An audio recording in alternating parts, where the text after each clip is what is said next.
அதனாலே நாம் ஒரு கைங்கிறதுக்குன்னு போறச்சே அந்த பணியில தான் எண்ணம் இருக்கணுமே தவிர மனது உருகக்கூடாது. அதைத்தான் சுமித்திர லக்ஷ்மணனுக்கு ஜாகிரதையா வேர்ட் ஆஃப் காஷன் சொல்றாளோ இல்லையோ அதை போல சொல்லி அனுப்பிச்சு வச்சா. கச்ச பிராதரி கச்சதி ராமே பிரமாதம் மா காரிஷி. ஹே புத்திர லக்ஷ்மணா, ராமன் நடக்கிற போது அப்ப பார்த்துடாதே, அதையும் மீறித்தான் லக்ஷ்மணன் கண்டு அனுபவித்தான். அப்ப அந்த காலத்திலே இலக்குவன் காண ராமன் நடையழகை காட்டினான். ஆனா இப்போது நாம் இருக்கக்கூடிய ஸ்ரீ பெரும்பூதூரிலே ராமர் சன்னதிக்கு வாசலிலே இருக்கிறோம். இங்குதான் ராமானுஷருடைய நடையழகு அத்தனையும் சேவிக்கலாம். இன்னைக்கும் பல்லக்கிலே எழுந்தருளியோ திருத்தோழிக்கினியானிலே எழுந்தருளியோ ரொம்ப வேகமா இந்த இடத்துல ஒய்யாளி கண்டருளுவர் ராமானுஷர். என்னத்துக்கு இங்க கண்டருள்றாருன்னா, அன்னைக்கு லக்ஷ்மணன் பார்க்க ராமன் நடந்தார், லக்ஷ்மணனுடைய அவதாரம் தானே ராமானுஷர். இன்னைக்கு ராமன் பார்க்க ராமானுஷர் நடக்கிறார். பின்னாடி இருக்கிறவர் இப்போது நாம் ராமச்சந்திரனை சேவித்துக் கொள்கிறோம். நடுவிலே ராமன், ஒரு பக்கத்திலே இலக்குவன், ஒரு பக்கத்திலே சீதை என்று மூவரும் நமக்கு சேவை சாதிக்கிறார்கள். இந்த வில்ல பார்த்தேனாலே எவ்வளவு அழகா இருக்கு பாருங்க. கண்ணு கண்ணாக கணுக்கணுவாக வைக்கப்பட்ட வில். வில்லு சாதாரணமா ஒரே மழுங்கலாகத்தான் இருக்கும். ஆனா இந்த திவ்யதேசத்தே ஆங்காங்கு கண் கண்ணாக வைக்கப்பட்ட வில். ராமானுஷருடைய திருதண்டத்தை பார்த்தாலும் ஆங்காங்கு நூல் போட்டு சுத்தி இருக்கும். அவர் கையிலே பிடித்திருக்கிற திருதண்டத்தை இங்க பிடிச்சிருக்கிற ராமனுடைய வில்லை பார்த்தாலும் ஆங்காங்கு கணுகணுவாக இருக்கும். ஒரு கரும்பிலே எப்படி கண்கண்ணாக இருக்குமோ அதை போலத்தான் இந்த வில்லிலும் உள்ளது. ராமன் வேறல்லர், ராமானுஷர் வேறல்லர். ராமன் அன்று இலக்குவனாலே பணிகொண்டான், இன்று ஆதிகேசவ பெருமாள் ராமானுஷராலே பணிகொள்கிறார். படிகொண்ட கீர்த்தி ராமாயணம் என்னும் பத்தி வெள்ளம் குடிகொண்ட கோயில் ராமானுஷன். ராமாயணம்ங்கிற உயர்ந்த நூல் இருக்கே, அதையே கொண்டு வந்து தன்னுடைய நெஞ்சகத்திலே கோயில் கொள்ள வைத்தாராம் ராமானுஜர். ராமானுஜருடைய நெஞ்சத்தை கிட்டக்க போய் பார்த்தோம்னா உற்று நோக்கினா ராமாயணம்ங்கிற விளக்கேற்றி வைக்கப்பட்டிருக்கும். ஏன் அப்படின்னால், நேர்மைக்கே பெயரெடுத்தவன் ராமன். சத்தியவாதி, சத்தியவாஜீத ராகவா, மஞ்சுபாஷீச்ச ராகவா. சத்தியந்தான் பேசுவன், மென்மையாகத்தான் பேசுவன், இனிமையாகத்தான் பேசுவன். யார் மனதும் புண்படும்படி ராமன் பேச மாட்டான். அப்படித்தான் அவர் இருந்தார். ராமானுஷரும் அப்படித்தானே. தன்னுடைய 9 நூல்களிலேயும் ஒருத்தர் மனம் புண்படும்படி சுவாமி எழுதவே மாட்டார். அப்ப ராமனிடத்திலேயே அனைத்தையும் ராமானுஷர் கற்றார்னு சொல்லலாம். ராமானுஜ என்கிற சொல்லுக்கு பொருள் யாது? ராமனுக்கு அனுஜன் ராமானுஜன். அனுஜன்னா தம்பின்னு அர்த்தம். ராமனுக்கு தம்பி ராமானுஜன், ராமனுக்கு தம்பி இலக்குவன், இலக்குவனே தான் ராமானுஷர், ஆதிசேஷனே தான் ராமானுஷர். லக்ஷ்மணன் அந்த காலத்துல எத்தனை கைங்கரியம் பண்ணினாரோ அதை போலத்தான் ராமானுஷரும் எல்லா கைங்கரியத்தையும் இந்த திவ்ய தேசத்திலும் எந்த திவ்ய தேசத்திலையும் செய்தார். ஆகையாலே இப்ப ராமனுக்கு முன்பாக ராமானுஷர் நடையழகு கண்டருளினதை நிதானமாக பார்த்தோம். இந்த திவ்ய தேசத்துக்கு ஆறு வந்தாலும் இந்த நடையழகுக்கு மனத்தை பறிகொடுக்காதவர்கள் இருக்க முடியாது. நடையழகுன்னு சொன்னா வெறும கால் கொண்டு நடக்கிறது நடையழகு அல்ல. அவர் என்னமா நடத்த பெற்றவர்னு சொல்றோம். அப்படின்னா நன்னடத்தை சான்றிதழ்னு சொல்றா. நன்னடத்தைனா காலுக்கு சின்ன நன்னா நடக்கிறார்னு அர்த்தம், நல்ல பண்புன்னு அர்த்தம். நன்னடத்தை உடையவர்னா அப்ப ராமானுஜர் இங்கு நடந்து காட்டியிருக்காருன்னா அது நல்ல பண்புகளுக்கே உதாரணம். அவர் நடந்து காட்டினதை பார்த்து அவருடைய பண்புகளை பார்த்து நாம வளர்த்துக்கணும். அவர் பண்பு நமக்கு வந்துட போறது இல்லை. அவர் அவராத்தான் இருப்பார், நாமத்தான் இருக்க முடியும். ஆனால் முதல்ல அந்த அளவுக்கு உயர முடியலையே, பண்புகள் நமக்கு வரலையேங்கிற ஒரு மனசுல ஏக்கமாவது பிறக்க வேண்டாமா? அதற்காகத்தான் உடையவரையும் வந்து சேவிக்கிறோம். அதனால ராமனாலே அனுகிரகிக்கப்பட்டு ராமச்சந்திரனுக்கு நினைத்தாலே எப்பவும் ராமானுஜருக்கு மிகவும் நெஞ்சிலே ஆசை ஏற்படுமாம். ஒரு தடவை ராமானுஜர் தன்னுடைய கோஷ்டியில இருக்கார். 700 சன்னியாசிகள் சிஷ்யர்கள், 12,000 கிரகஸ்தர்கள் கல்யாணமானவர்கள், எல்லாரும் சிஷ்யர்கள், ஆயிரக்கணக்கிலே பெண்கள் சிஷ்யர்கள். இவர்கள் புடைசூழத்தான் ராமானுஜர் பவனி வருவராம். ஒரு நாள் தன் கோஷ்டியில காலக்ஷேபத்தை முடிச்சார், உபன்யாசம் முடிஞ்சது. அப்போ ஒருத்தர் கொண்டு ராமனுடைய விக்கிரகத்தை பரிசாக கொடுத்தார் சுவாமியிடத்திலே. அப்ப ராமானுஜர் சொல்றார், அந்த தேவையிடாதாரை கொண்டு போய் உள்ளே எழுந்துருள பண்ணுங்கள். தேவையிடாதார்னு ராமனுக்கு ஒரு பேர் வச்சார். அப்படின்னா என்ன அர்த்தம்னா, கண்ணன் அவனிடத்துல யாரு சரணம்னு சொல்லிட்டு வருகிறார்களோ அவர்களிடத்தில் சிலவற்றை எதிர்பார்க்கிறான். ஆனா ராமன் அவனிடத்துல யாரு சரணம்னு சொல்லி கொண்டு வருகிறார்களோ அவர்களிடத்தில் ஒன்றையும் எதிர்பார்ப்பதில்லை. ஆக தேவையிடாதவன்னா என்ன தேவை இருக்கு அப்பதான் நான் உன்னை அருள் புரிவேன் என்று ராமன் சொல்ல மாட்டார். ஆனா கண்ணன் அப்படி சொல்லுவாராம். நமக்கு ஒண்ணு இருந்தா தான் பகவான் அருள் புரிவேன்னுட்டா நமக்கு பயம் வந்துடும் இல்லையோ. ஒண்ணுமில்லேன்னு சொன்னா போவோமே தவிர, அப்படி கண்ணன் சொன்னாரான்னா சர்வதர்மானு பரித்தேஜ்ய மாமேகம் சரணம் பிரஜ, எல்லா தர்மங்களையும் விட்டு விட்டிருந்தியானா என்னையே சரணமாக பற்று, நீ பற்றினையானா உனக்கு பாவங்கள்ல இருந்து விடுதலை தரேன். ஆனா ராமன் என்ன தெரியுமா சொல்லுகிறார்? மித்ரபாவேன சம்பிராப்தம் நத்யஜேயங் கதஞ்சன தோஷோ யத்யபி தஸ்ய ஸ்யாத் சதாமேதது அகர்ஹிதம். என்னுடைய நண்பன் வேஷமிட்டு கொண்டு வந்தால் கூட போதும் சுக்ரீவா, அவனையும் நான் அனுகிரகிக்கிறேன். நத்யஜேயம், கைவிட்டு விடமாட்டேன், நான் கைவிட மாட்டேன்னு ராமன் சொல்றார். நீ என்னை பற்றுன்னு கண்ணன் சொல்றார். இப்ப ரெண்டு பேரும் பொறுப்பை யார் தள்ள கட்டுறாரு பாருங்க. கண்ணன் சொல்றதை பார்த்தா நாம பத்தனம்னு தெரியறது, ராமன் சொல்றதை பார்த்தா அவர் கைவிட மாட்டார்னு தெரியறது. ரெண்டுத்துல நமக்கு எதுல நம்பிக்கை வரும்? நாம பத்தனம்னாலே நமக்கு நம்பிக்கை வராது. ஏன்னா நம்ம பண்ணுவோமோ மாட்டோமோ, இங்கேருந்து கோவில் போறதுக்குள்ள நமக்கு புத்தி மாறிப்படுறது, கையை கூப்புறதுக்குள்ள புத்தி மாறிடும். அப்படி இருக்கிறச்சே நம்ம பேரை நமக்கு நம்பிக்கை வருமா? ஆனா ராமன் சொல்றது நான் கைவிட்டு விட மாட்டேன், அவர் வார்த்தை மாற மாட்டாரே. சத்தியசந்தன் அல்லவா ராமன், சத்திய சங்கல்பனாயிற்றே. அதனாலதான் ராமானுஜருக்கு ராமன் பேர்ல ஒரு தனி பிராவண்யம். இவர் தேவையிடாதவர், கண்ணன் தேவையிட்டவன். ஆனா ராமன் எந்த தேவையும் இல்லை, நான் கைவிட மாட்டேன்னு சொன்னவன். அப்படிப்பட்ட ராமனே தான் கண்ணன், கண்ணனே தான் ராமன். நன்னடத்தை காட்டுகிற ஒய்யாளி நடை கண்டருளுகிற ராமானுஜரை ராமர் சன்னதிக்கு முன்னாடி சேவித்துக் கொண்டோம். ராமனுக்கும் ராமானுஜருக்கும் பல்லாண்டு பாடி மேலே பார். ராமானுஜருக்கு முற்பட்ட ஆச்சாரியர்கள் எல்லாம் நல்ல பரீட்சை பண்ணி இவன் சிறந்த சீடனான்னு பார்த்து அவனுக்கு நல்ல தேர்ச்சி இருக்கிறதா, யோக்கியதை இருக்கிறதா என்று பார்த்துத்தான் உபதேசிப்பர்கள். ஆனால் ராமானுஜருக்கோ அவ்வுள்ளம் இல்லை. பழைய பத்ததி மாறக்கூடாது, உண்மைதான்.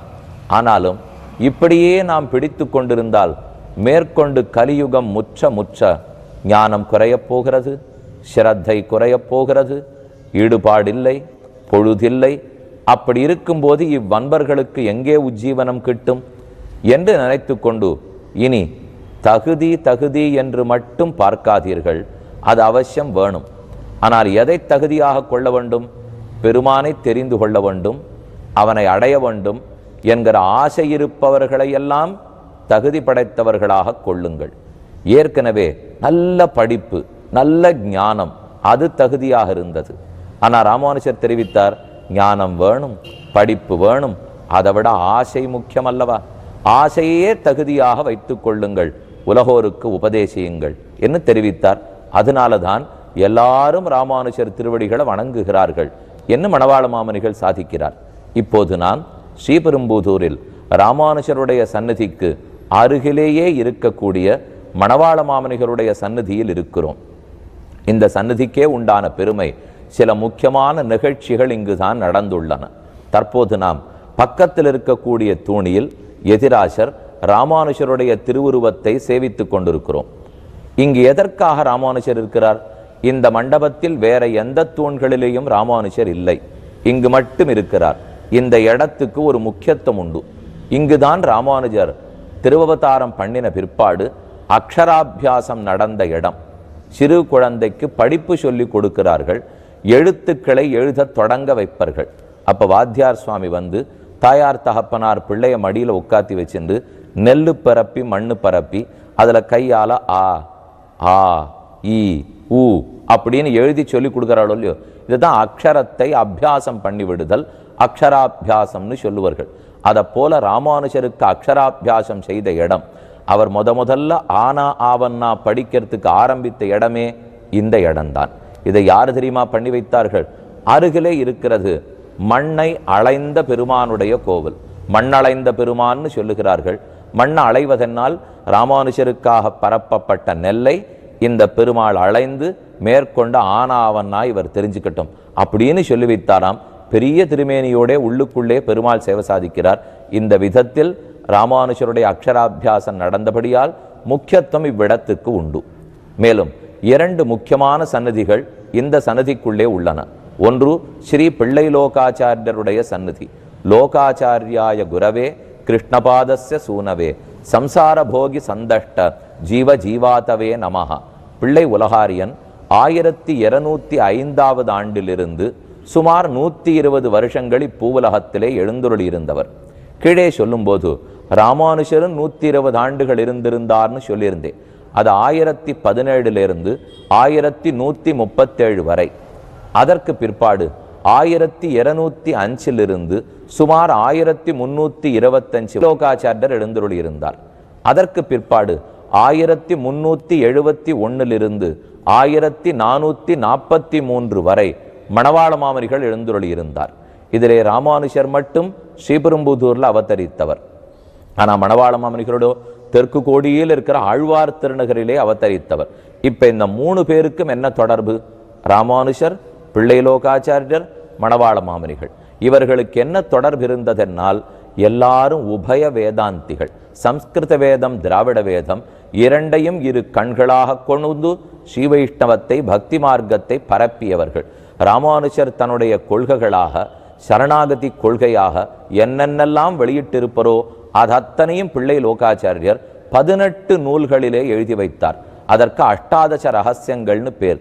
அந்த பிள்ளை லோகாச்சாரியருடைய திருவுருவமும் அவருடைய சன்னதி இந்த சன்னதிக்குள்ளேயே உள்ளது.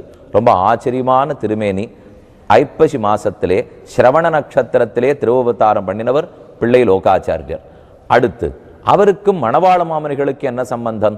பிள்ளை லோகாச்சாரியர் என்ன முக்கியமான நூல்கள் எழுதினாரோ அதற்கத்தனையும் உரை எழுதினவர் மணவாள மாமனிகள் தான்.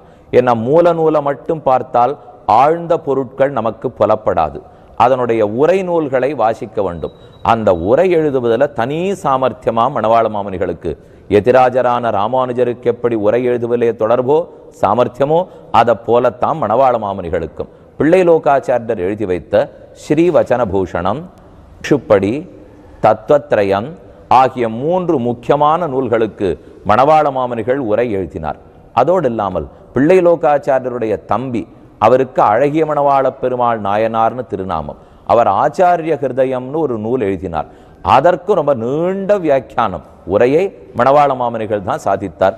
இப்படி ராமானுஷர் என்ன நினைத்தாரோ அதே விஷயத்தை தான் பிள்ளை லோகாச்சாரியர் தெரிவித்தார். அவர் எப்படி நூலாக சுருக்கமான நூல்களாக எழுதினாரோ அதை விரித்துரைத்து உரை நூல்களாக மணவாள மாமனிகள் சாதித்து வைத்தார். ஆகையாலே இந்த இடத்துல எதிராசரை சேவித்து கொண்டோம், அக்ஷராபியாசம் நடந்த இடம். அடுத்து பிள்ளை லோகாச்சாரியரை சேவித்து கொண்டோம். ராமானுஷருடைய திருவுள்ளம் என்ன என்பதை 18 நூல்களாலே நமக்காக எழுதி கொடுத்தவர். அடுத்து மணவாள மாமனிகளையும் சேவித்து கொண்டோம். பாருங்க, ரொம்ப ஆச்சரியமா சேஷபீடத்தோட கூட இவர்கள்லாம் ஆதிசேஷனுடைய அவதாரம்னு சொன்னேன் அல்லவா. ராமானுஷரே ஆதிசேஷ அவதாரம், மணவாள மாமனிகளே ஆதிசேஷ அவதாரம். அதனாலதான் தன் தலைக்கு மேல பெரிய ஆதிசேஷனோட, இது பெருமான் அவருக்கு சம்பாவனையாக கொடுத்த ஆதிசேஷன். சேஷபீடத்தையே சிஷ்யனாக இருந்து அரங்கநாதனே மணவாள மாமனிகளுக்காக கொடுத்துள்ளான். அவரையும் சேவித்து கொண்டோம். இந்த இடத்துக்கு ராமானுஷர் உற்சவந்தோறும் எழுந்துருடுகிறார். அதாவது மணவாள மாமனிகளுடைய திருநக்ஷத்திரமான ஐப்பசி மூலத்துக்கும் ராமானுஷர் இங்கு வருகிறார். அதே போல ஐப்பசி திருவோணம் பிள்ளை லோகாச்சாரியருடைய திருநக்ஷத்திரம், அதற்கும் எழுந்துருளுகிறார். அந்த சமயத்தில் இவர்களெல்லாம் அருகருகிலே இந்த இடத்துல எழுந்தருளியிருந்து அடியார்களுக்கு அருள் பாலிப்பதுங்கிறது தனிச்சிறப்பு பெற்றது.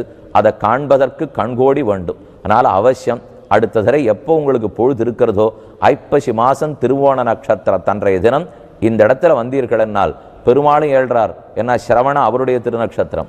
பொய்கை ஆழ்வார் எழுந்துருள்வர், ஏன்னா அவருக்கு ஐப்பசி சிரவணம் தான். பிள்ளை லோகாச்சாரியர் இங்கே எழுந்துருள் இருக்கிறார், ஐப்பசி சிரவணம் தான். அவர் சிஷ்யர் மணவாள மாமனிகள், அவரும் சேர்த்து எழுந்துருள் இருக்கார். எத்தனை பேரை நாம சேர்த்து சேவித்து இதை விட ஒரு பயன் பெறப்போகிறோமா?